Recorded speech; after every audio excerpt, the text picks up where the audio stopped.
some people have heard this story several times from me, but like, so I won't repeat it. But when I went into my master's program in mechanical, and I realized that there was such a disparity between the number of guys and the number of girls in those classes. And I would ask the girls, because because I transitioned into engineering, I wasn't familiar with the engineering environment and the culture at all. But I did come from math, so I knew what to expect there. But I went into engineering thinking I didn't have any expectations. And I asked some of the girls, and I said, why aren't there more girls in mechanical engineering? Like this is cool. Like, I love the material I'm learning. I really enjoy this. Like, it has direct applicability to things that could really change the world. And then the answers that I got were interesting. Like, oh, well, girls don't want to break their nails in the lab. I was like, what? What? Who said this? It's a man's, they don't want to break their nails in the lab. I was like, that's the silliest thing I've ever heard. Or it's like, oh, they, didn't like the culture and they went into things that they felt like they can, that little softer. They went into like administrative stuff. And like, that to me is also discouraging. But when I think about change, I think about, and you mentioned, you can't see you can't be what you can't see, right? I think that's a two-way street, right? So some women will look at that and they'll say, yeah, that looks like a discouraging culture. Maybe I don't want to be a part of it. I'm just going to do what's easy, right? So that's a personal choice. Is it though? Is that a personal choice? Or is that, I don't know. I think if I looked at something and said, that's a horrible culture, I don't want to work in it, is that my fault as a female, or is it the fault of the culture that I'm looking at? So I think it's both, right? So this is where this is my common thread for this whole talk, is that it's both. That the educational system needs to put focus on considering and creating an environment that is inclusive. That is something that they should focus on. But also, for us, it shouldn't, like, I look at that and I'm like, this is a challenge. This is great. You know what I mean? Like, this is something like if we really want to create the people that eventually generations that future generations will look up to, I need to put myself through, unfortunately, some terrible, and I can tell you numerous stories where I've questioned whether I really wanted to do this, but have felt very strongly in, number one, the work that I do, number two, the importance of my success on future generations, even though it is challenging. And I have a choice for which companies to join or which companies not to join, and which cultures I want to be a part of and which cultures I don't want to be a part of. So I get to evaluate that. I get to say, hey, you know what? This person who's leading this company, my values don't align with their values. And so I will choose not to join theirs. But look at this other company, and I love the culture that we have at SNAP. Like, I can definitely say that. And it's been one of the biggest reasons why I joined, and one of the biggest reasons why I will probably stay here, and they're actively looking at diversity and inclusion as a focus. And many companies right now are looking introspectively and saying, hey, am I providing a culture that is conducive to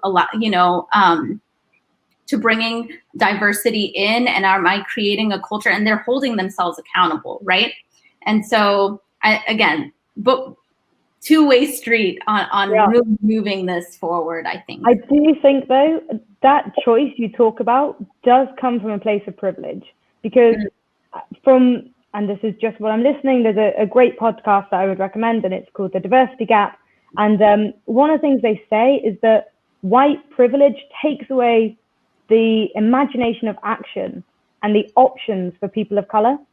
And what it says is that actually you kind of lose sight that you have a choice, because you don't see it and you don't see the options ahead of you, So I totally agree that if you've got the choice between two companies and one's a culture you don't like and one is a great one, that's an easy choice. But if you're faced with only companies where there's no one in any of these companies like you in an industry you're doing, you're faced with difficult choices at every end. Right. So It is absolutely a two-way street. It absolutely is. But I do think that choice does come from a place of privilege. And I think there are people who aren't afforded that choice. And they're the ones that the companies need to really take the steps to include and kind of have these initiatives to launch more and engage more with people in those groups. 100%. And that's where I feel like also mentorship programs and organizations who are focused around building the confidence, because I feel like confidence is a piece where this to bridge that gap of like having that choice comes with confidence. Like I remember early on in my career, I didn't have that confidence, right? And so how I approach situations may not have been from a place of like really going down at the right direction. I was looking for others to kind of help me out, right? And so the organizations that are geared towards mentorship, gears towards how do you position yourself in a place of value so that it is a no-brainer for companies to be like, yeah, of course, I'm going to hire this person, right? Yeah. So it's about shaping our experience and our value in a way that others can see that, because I do believe that there are, potentially candidates who aren't, who don't have a way of just, communicating what their value is. And so that's why they get passed up on, even though they're great candidates, right? It's interesting you say that, because I had a chat with Nancy Lee, who's a female in tech who really did work her way up from the ground and is now, one of the leading AI product managers at a major corporation. And she said that to stand out, she had to go and learn different skill sets as a product manager. So she actually started doing like speaking courses and different things that would make her bring more value to the table when she was surrounded by, middle-aged white men. Yeah. They were more inclined to want to listen to her because she was able to sit there confidently and deliver her message. And I think that's something that people should be thinking about as well. How can you diversify your skill set to also, be considered even more so at some of these businesses? I do think on that though, it's worth noting that sometimes companies who put together these mentorships and kind of training programs, what it does is it puts the burden of change on the people disadvantaged by it, is the best way I can put it. In that if you create a mentorship that doesn't actually have roots for growth, what you're doing is it's just performative. You're saying, hey, here's someone you can look up to, but we're not going to help you change anything. You know, so there's real limitations if companies don't really drive those programs to the core of their values and say, actually, this is not just for the sake of a mentor or the sake of you having someone to talk to. We're actually going to create these revenues for you to grow and develop in. And I think that's kind of the big kicker for me that I see sometimes, and I've seen companies and I've spoken to some colleagues who have the same experience, that they've been trained on, oh, you don't know how to negotiate, actually. So we're going to train you on how to ask for a better salary. And what that does is it puts the blame on the people disadvantaged by the system to say, you need to do better, rather than saying to the system or the company, hey, even if I ask for it, you're not going to give it to me. And that's where your bias is. And that's where the problem is. So I think it's got to be taken deeper than just saying, hey, we're going to train you and mentor you. As I say, it's got to go to the core and the value of, hey, we're also going to give you the opportunities and build a system that supports you.